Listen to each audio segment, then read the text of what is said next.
Good morning, good afternoon, good night, and welcome to Day and Night Cricket, where we talk cricket day and night. My name is Kurt. I am joined by two esteemed gentlemen. We have Kwayne Dalrymple, the guru, and we have the stats guru, Kyle Hickson. And we are here to discuss the West Indies World Cup T20 squad. It's been a very controversial squad, caused a lot of conversation, and we are here to do our part in adding to the voices. So before we go any further, I think the best thing for us to do is to let you know what the squad is that will be representing the West Indies for this particular T20 World Cup. The squad reads Kieron Pollard, captain, Nicholas Pooran, vice captain, Fabian Allen, Dwayne Bravo, Roston Chase, Andrea Fletcher, Chris Gayle, the big man, Shimron Hetmeyer, Evan Lewis, Obed McCoy, Lendl Simmons, Ravi Rampaul, Andre Russell, O'Shane Thomas, and Hayden Walsh. There are also some reserves that will be going on this trip as well. We have Darren Bravo, Sheldon Cottrell, Jason Holder, and Akil Hossain. Now, before we go any further, I just want to say we wish you guys a very, very successful campaign. We hope that we'll be able to bring home the bacon. We've won the last two T20 championships, and a three-peat would be an excellent achievement. So, any surprises in this one? Kwayne, Kyle, I'll go to you first. Kyle, any surprises in this squad for you? No surprises, Kurt. No surprises. No surprises also. Boy, listen. Listen, right? The selectors got cold feet, man. Oi. That's what it was for me. The selectors got cold feet. So you expected the selectors to get cold feet, is what you're saying? That's what. Yeah, boy. Yeah, boy. Honestly, I don't know. I don't know. The side is fairly don't get me wrong, right? The side is fairly balanced. I kind of expected most of the names that we see in here, but obviously the one that stick out like a sore thumb is Rampaul. Rampaul. I don't know how. I don't know why. I don't know where that came from. I got theory though. Right. All right, guru. Let me hear it. I got theory though. Pollard, right? I don't think that Pollard trusts Jason. Tell me a little bit. I don't know if that's controversial or not. I don't think Pollard trusts Jason. I think from the time that we saw Rampaul come out to hiding to play in the Super 50, something was definitely happening. I feel like Pollard right to Rampaul and say, Robbie, T20 World Cup coming up. I ain't really trust O'Shane. I can't trust O'Shane, McCoy is a youngster. You know how he can look under pressure when it really matters. You know what I mean? Of course, I got my man Bravo there. But I need somebody to lead the attack. That spirit side to lead the attack. You may want Fidel, but he was my man. He was like, why? So here we out here. Make yourself available for trade out, right? Play the Super 50. All you gotta do is perform reasonable. You ain't gonna do nothing special, but make sure you fit, make sure you're available, and you can make things happen. I think that's how the conversation went down. That's the truth. That is the truth, because there's no way. But I can't understand where it comes from. At this right age of 36 years and 328 days, I can't believe that Ravi Rampaul buying West Indies team, boy. It's crazy. Well, Kyle, I'll say this. It was said by Roger Harper, Ravi Rampaul is a highly experienced bowler who performed well in last CG Insurance Super 50 Cup and the current Heroes CPL to date. He will boost the team's wicket-taking options in the power play and the middle phase, and will provide another option in the death overs. What do you say about that one? That's the narrative that Pollard used in the meeting. That's exactly what Pollard said. If you take you man 30 minutes, you man copy the minutes and sit in the You want 30 minutes, copy the minutes and set out a press conference. Guarantee. Guarantee, boy. Yeah, boy. When I mean, go on, man. That's me. But I can put it table here that I am not too disappointed with Paul's selection. I just a little disappointed in the lack of transparency regarding the fitness situation. How do we gauge the fitness of the players? And it is said that Rampaul had an exemption. We don't have to know everything about the man personal lives, but you know, there's a clear lack of transparency there, which would cause persons to question these scenarios. What were you saying about this one, Kwayne?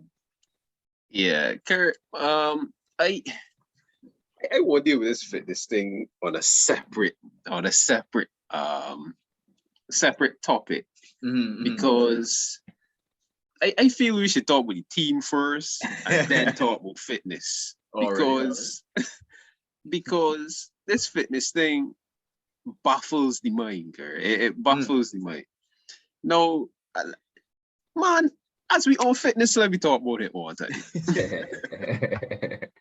No, things to me, no, I might get a little bit, more passionate and thing than the viewers would have heard me before.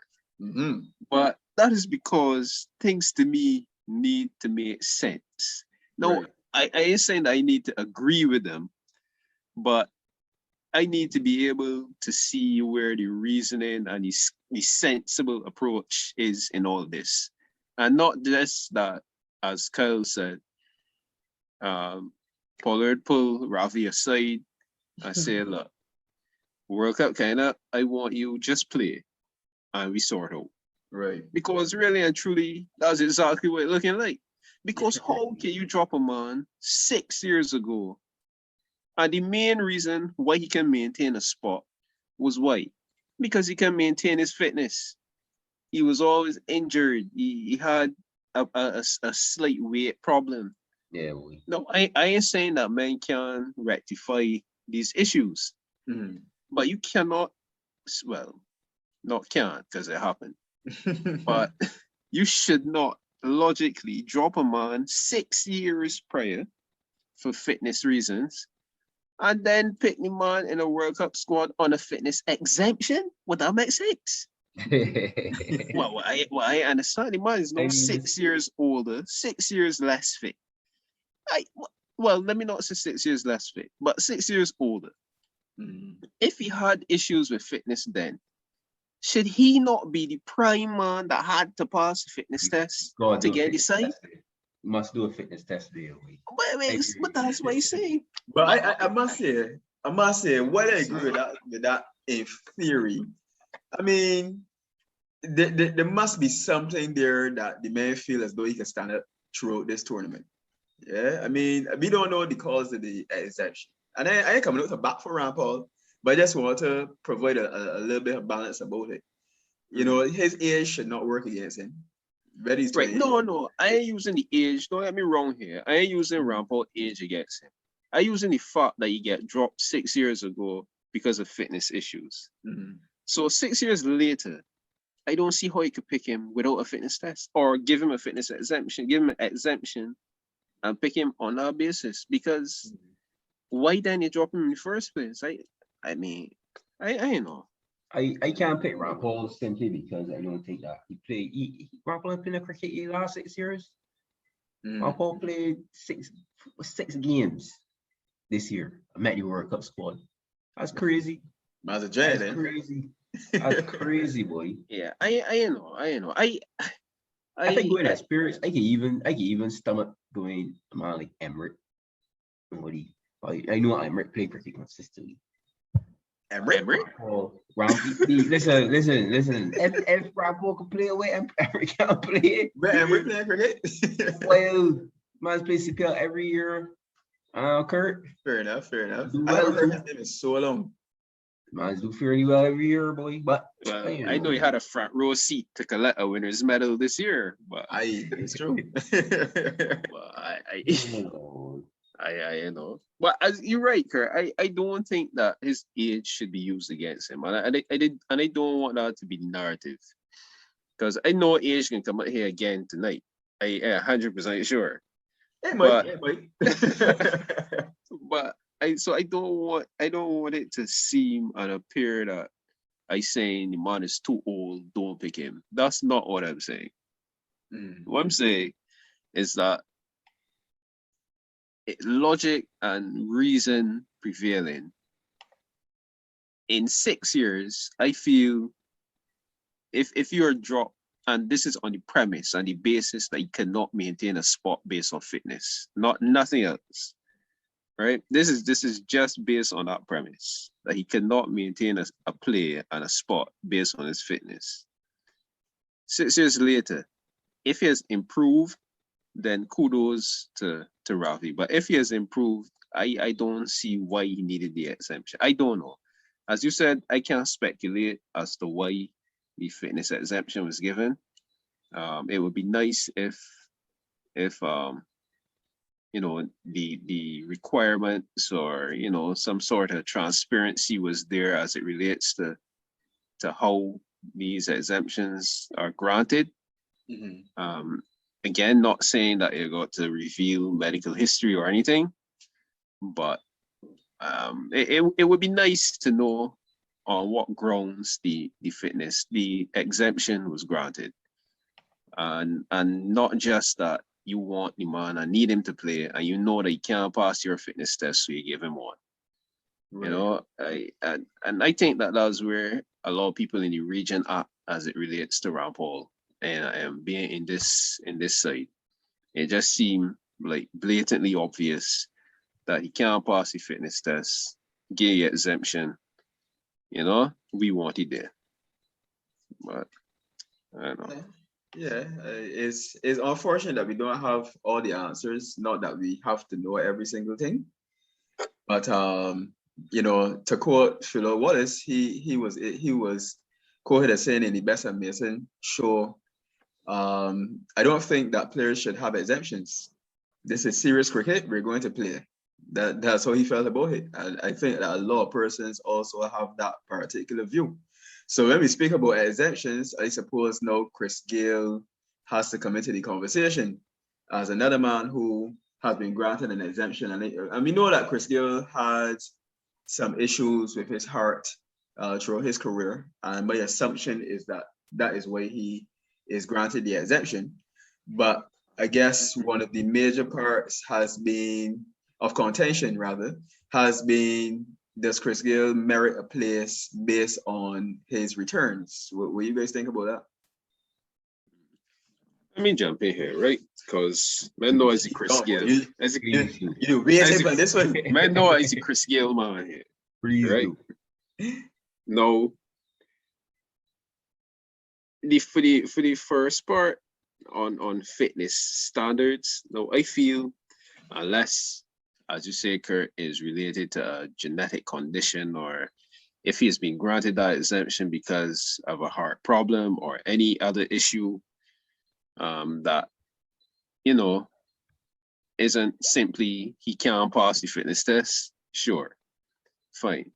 But I feel that in any sport, cricket no less, there has to be a basic fitness standard for all the players. No, I don't know if West Indies have that. I don't know. I don't know if there's a baseline that everybody has to meet in order to qualify to make the side, or if you judge a guy based on his own standard against himself. I don't know. But as it relates specifically to Chris Gayle, now, if you take in Chris Gayle to bat at 3, and you know, I have long been the self-proclaimed biggest fan of the universe boss anywhere in the universe. But if you're taking him to bat at 3, then no, I do not take him anywhere near this squad. No, if you're going to ask him to open, he might stand a chance, because outside of Evan, Lendo really ain't doing that great. And if you look at numbers, and Kyle is the stats man, but if you look at numbers, Evan averages 30 odd in T20 internationals, and the next highest for any batsman is Chris Gayle, regardless of how poor he has been in the last few years or a few series, however far or near you want to narrow it down to. So Evan averages about 30 odd, and Gayle averages about 28 or 27, 28, 29, something like that. I can't remember the exact figure. But sure, by the time I finish, Kyle will be able to tell me.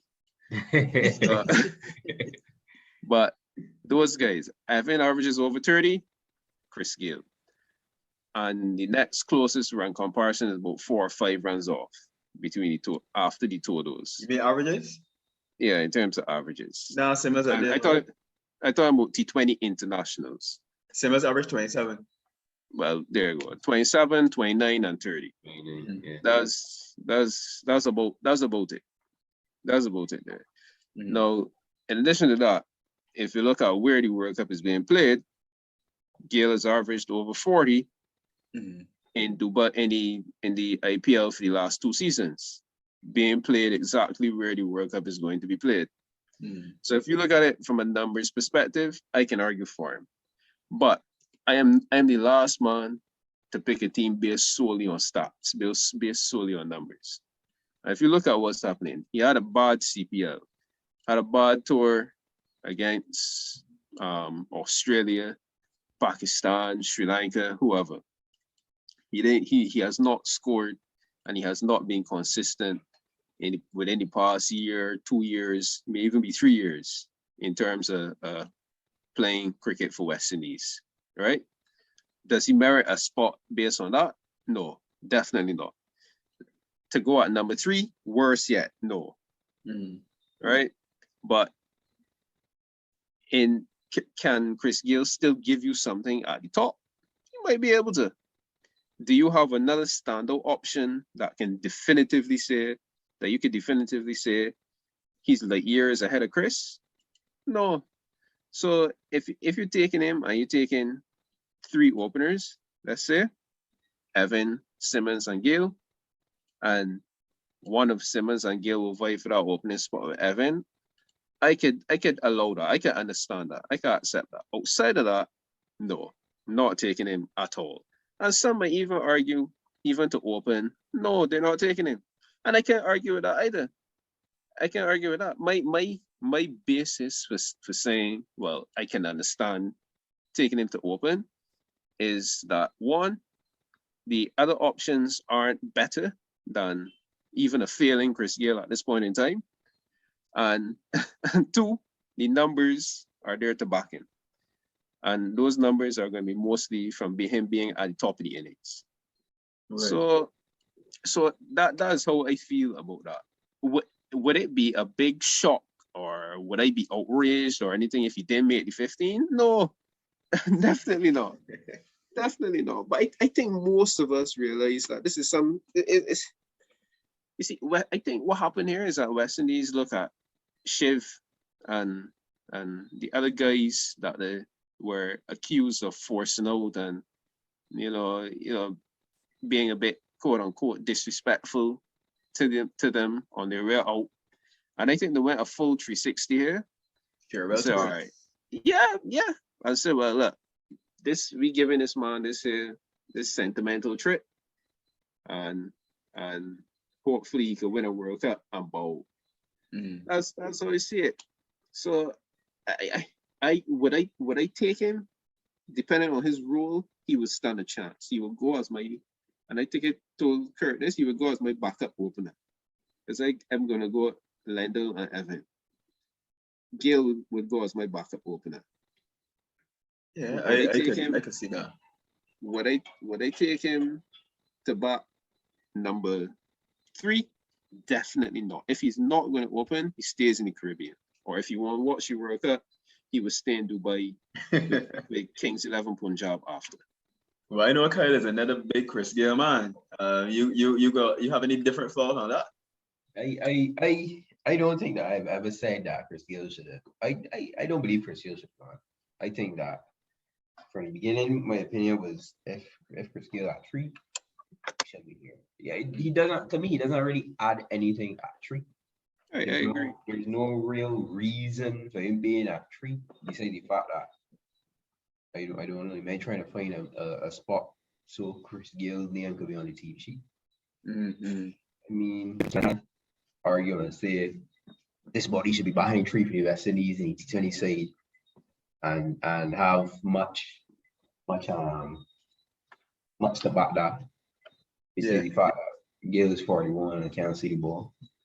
which is a very valid point. To just jump in quick on that, I was actually having a discussion a little bit earlier today on that same fact, and I was saying that Gale isn't really a player that relies a lot on technique either. Yeah. It isn't that he has a solid technique to back him up. Yeah. Gale's strength really is his hand-eye coordination. Correct. And if that's starting to fail, he's in trouble. Right. What's the point? He is scoring. He as you say, he has to be scoring runs. Exactly. You know, wow. He's unfortunately averaged 17 in T20 internationals this year, and he's averaged 16 in the recently concluded CPL. And the big man would have just turned 42 years old. But what's making it worse, right, is that, okay, if I have Russell out of form, I know that Russell didn't give me in the field, the man is a top man. Mm-hmm. I know that with the ball, he may be able to bowl some overs and maybe take it important. I don't get that for Gale at all.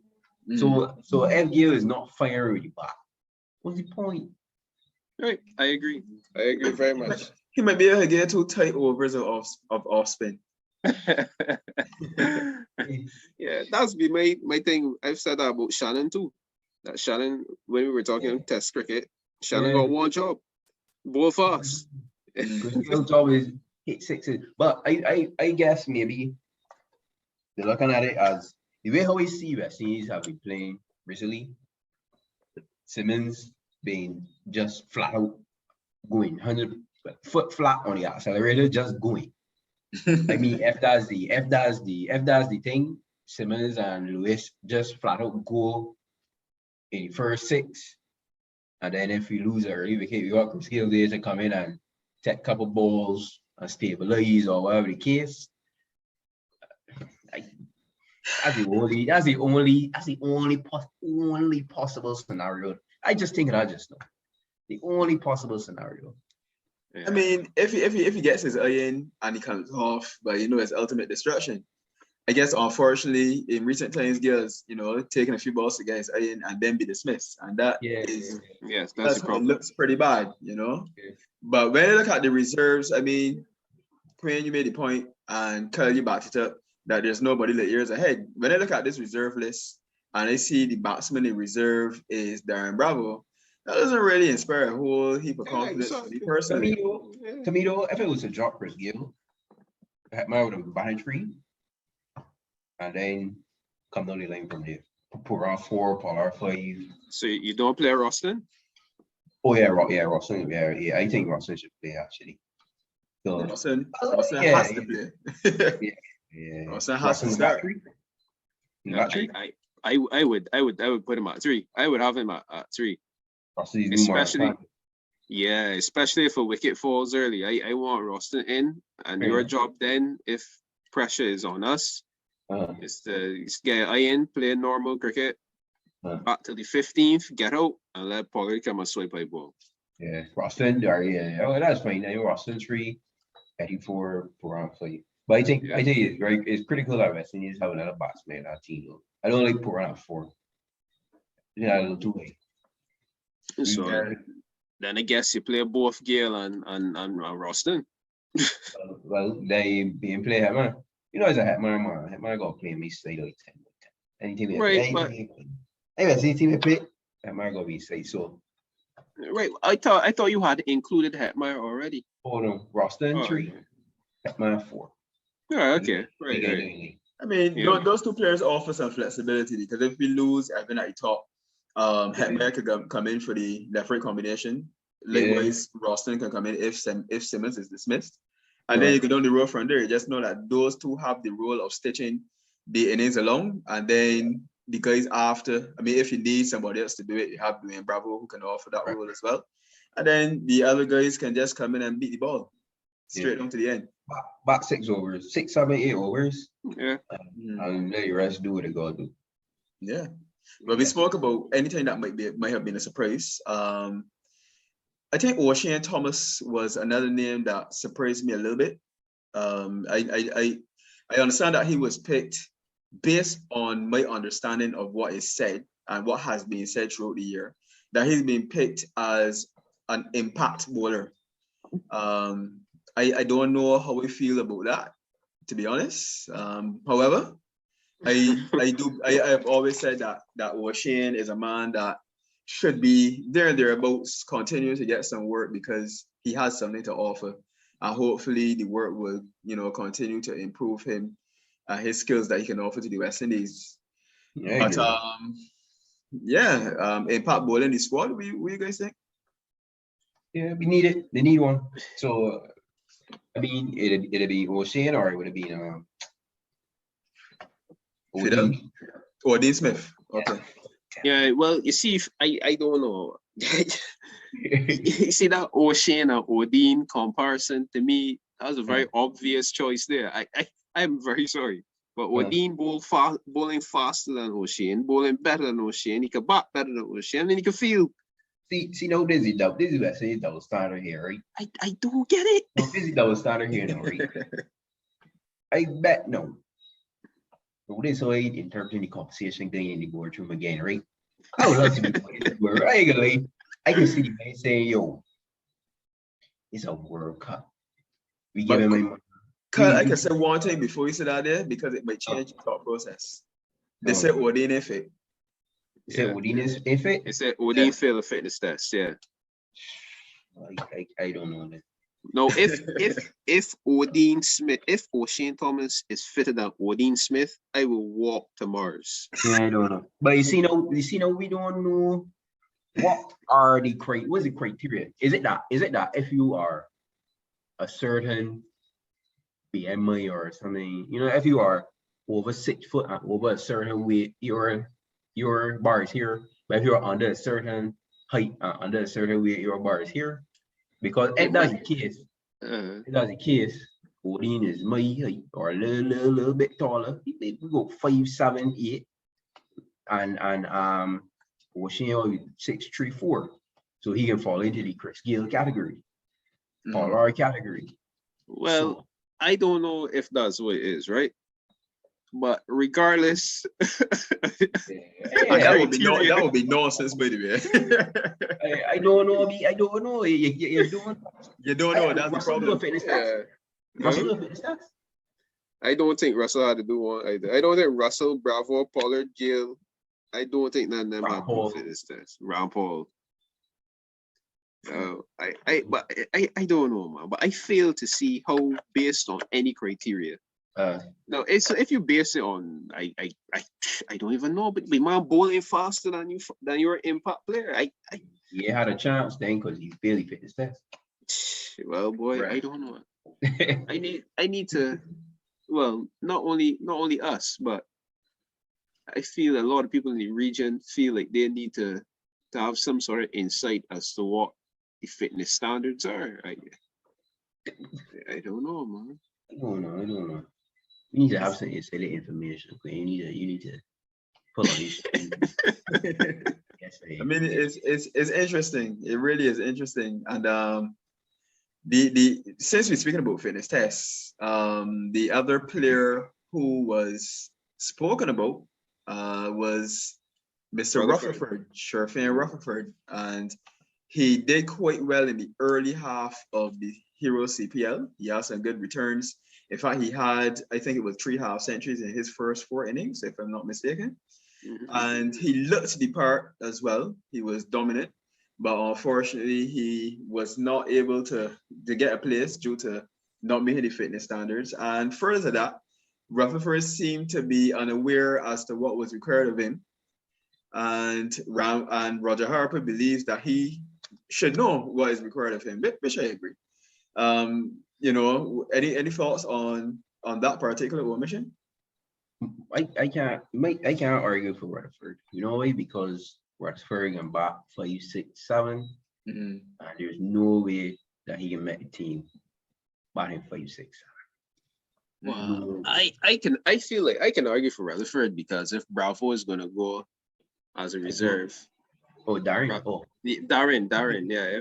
If Darren Bravo is gonna go as a reserve, if he's your next best option, I very well arguing for Rutherford here. if only based on form. Yeah, fair. But I like I mean, again, it's one of them ones. I agree with you, Kyle. Is one of them ones that I wouldn't I ain't kicking up the big fuss. Yeah, can't be that you know. Yeah. He in huff and puff and blow the house down. That you know, I have to say yes, this man has to be there. You know, like if they left Roston in the Caribbean for the World Cup, then I could say, well, you know, although having said that, Roston basically going off. Well, I mean that's not fair to him though. Nobody. That's not fair to him. But nobody had Roston nowhere near this T20 side for CPL. Right, exactly. That's exactly say that he may always be exactly that's exactly the road that I was gonna go. Correct. I think it was mentioned that Roston was in the white ball plans, but he was omitted from one of the early squads because of, again, fitness issues. Now you see, I got a problem with this, right? You know why I got a problem with this? Because you just take away every contract from Roston. Yeah, you take away red ball and white ball, and now you're telling me that the man in the white ball plans, and he's a crucial member of the red ball setup, but yet he ain't got no contract for none. Again, is a lack of clear transparency as it relates to what is required, because they have a very strict criteria for those contracts, but we don't have a full understanding as to what they are. That's the big issue here. So another notable discussion that came after was the exclusion of Jason Holder. We had the Barbadian Prime Minister coming out to blast the selectors. We had former players coming out to blast the selectors for the exclusion of the best all-rounder, the number 1 ranked all-rounder, mind you, in Test cricket, Jason Holder. What do you guys think about the exclusion of Holder? Should it have created such heated response and backlash? Of course. But that one is, again, as I said before, that one's linked to me, that one's linked to the Rampaul inclusion.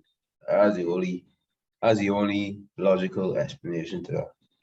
My man Paulie say, I can't trust Jason to bowl the ball. I can't trust Jason with the bat. So Ravi was my man. You know what I mean? I trust you to bowl in the deaf. And I give you. That's the only way, boy. But if it was me, Jason would be in my squad. Probably turn him on team sheet, boy. But it is what it is. I can offer a slightly controversial view here. I know. I was about to say the same thing. Kwayne boy, I think we've discussed this, and I think we share the same view. With utmost respect to Jason, for sure. But I can let you come in here, Kwayne. Yeah, I don't know, man. I feel I might mash a few corns here and create a little stir. And as Kurt said, come in with a slightly controversial view, but honestly, I can't fight the omission of Jason. I can't fight it. I'm sorry. I'm very sorry. No, would I pick him ahead of Rampaul? Of course. Okay. Of course I'd pick him ahead of Rampaul. Okay, cool. Of course I'd pick him ahead of Rampaul. But outside of that, really and truly, I struggle to put up a real good defense for Jason? I don't know. And again, with all due respect, nice guy, you know, very good and much deserved #1 ranking in Test cricket. But when it comes to T20 cricket, I am very sorry. I've seen it in back-to-back seasons for the Trident Stern Royals.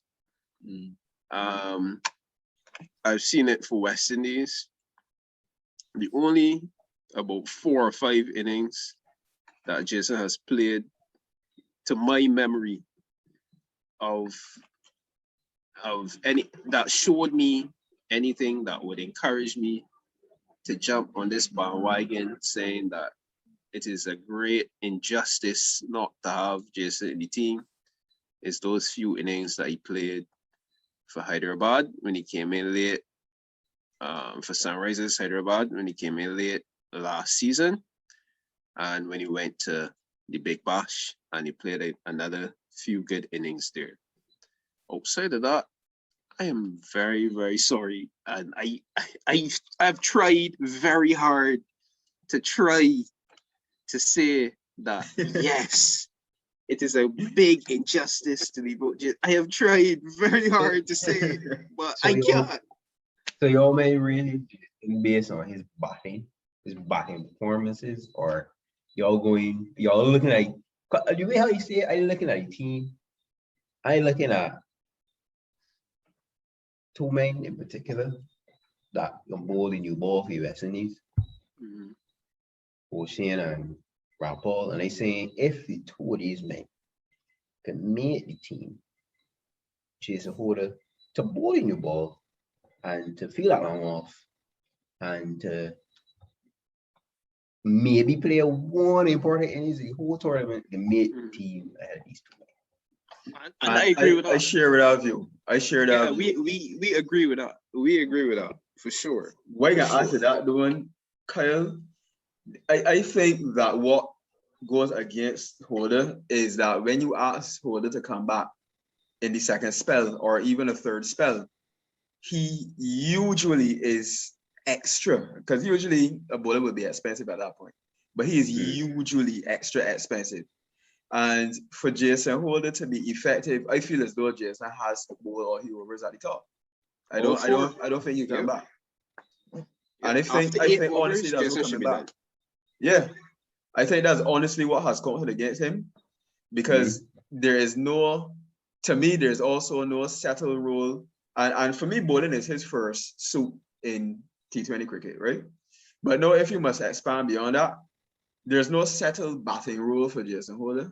He's been tried, or he's also tried himself for the Royals and the West Indies in numerous batting positions. And I am not seeing that he has nailed down a role to either A, beat it at the end consistently, or B, build the innings in the first half of the innings.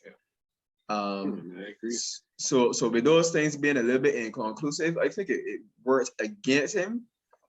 And don't get me wrong, the third suit that you mentioned, insofar as being a sure-handed catcher at long off and a boundary right infieldman, I think that he is one of the better ones around. But those 2 roles being inconclusive, I think really has pulled him down. Don't get me wrong, what you said about comparing him to 2 of the other bowlers, and I assume that you mean Rampaul and Omission. If you look at it that way, then I can understand feeling aggrieved. For sure, exactly, for sure. And I think what work against him with Omission is that Omission is a quick man. Yeah. So, they say is their X factor. So I think he can miss out there because he ain't the quick man. And we all know that Rampaul is spoiled pick. I mean, can't make a like joke about it and thing, but I mean, really and truly, that's what it has to come down to. Surely, must be. That's all it could be. I'm fully with you on that one. If it is opening bowler role, then Jason beats these guys out 10 times out of 10. Yeah. Then Then a question there. But I think that what happened here is that they are looking to Jason for all-rounder role in this side. And I think that worked against him. Understood. You know, that's how I feel about it. But I can't put my head on the block here, you know, and say that that's exactly what Cricket West Indies was looking at and the selectors, because they do a lot of things that they make sense anyway. So, you know, It would be a fly on the wall here. You know, yeah, exactly. You know what I mean? So, I mean, if you can look at it another way as well. You're carrying Rampaul, Omission, Chris Gayle, and to a little bit lesser extent, maybe Bravo, and you're carrying a half fit at this point in time, McCoy. You know, so you gotta look for somewhere in the field to put these guys. Yeah. What Jason offers there is batting. Well, You can't add Bravo to that. You can't add Bravo to that. Well, I mean, based on the fact that he was carrying an injury at the point in time, right? When the squad was selected, that's the only thing that I based it on. Sure. But and likewise with Obed, you know, the fact that he didn't play much of the CPL because he was struggling with one kind of injury or another. So I actually wonder if he did a fitness test as well. I don't know. I don't know. Yeah, but if you know, if you're carrying him, if you look at it from that point of view, you gotta look for some way to stick Gayle, to hide O'Shane, to hide Rampaul. Yeah. Well, why can't Jason go? You know? Yeah. If you're looking at that aspect, I can see it for sure. Yeah. But on a strictly numbers and performance based thing, I can't call it a grave injustice. I'm sorry. Yeah, it's true. Such is like, we shall see how it goes, though. We shall see how it goes. Yeah, man. And as we mentioned, we definitely wishing the best. A tribute would be really nice. And you know what? If Roger Harper's team and the panel's team brings home the bacon, then we all have to say a good job.